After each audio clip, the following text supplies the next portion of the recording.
Hello, we are grade 11 students. Our objective today is to recognize what is the difference between the literal language and the figurative language.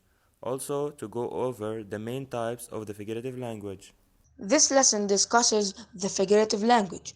First of all, we are going to clarify what is meant by figure of speech. A figure of speech is a word or phrase that is used in a non-literal way to create distinct effect. It is the figurative language that grants different meaning to a literal word.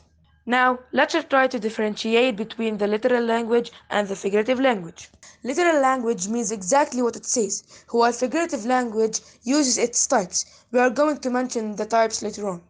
For example, the needle of the balance sway back and forth. In this sentence, we mean the literal meaning. Adolescents sway in determining the decisions like the needle. In this sentence, we mean figurative language. In this case, we mean that adolescents unsteady in taking the decisions. A question raised.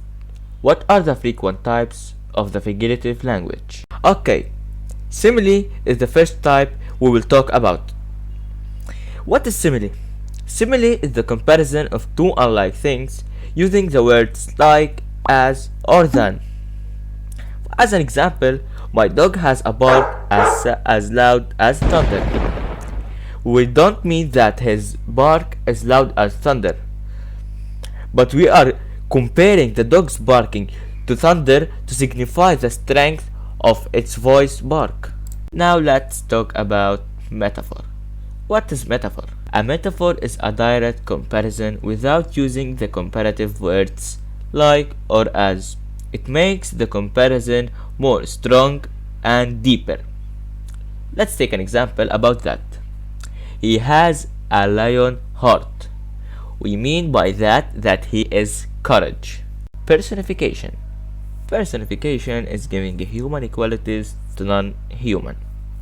In general, is to give human traits to non-human. Let's take an example. The chair shouted when the hammer smashed it.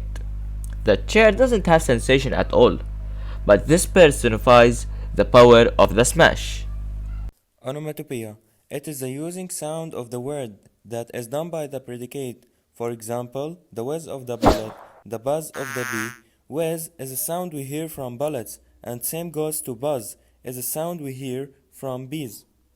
Now, alliteration. Alliteration is replication of the first sound in two or more successive words. For example, a good cook could cook cookies. Here we are using the letter C in much more than one word. Hyperbole.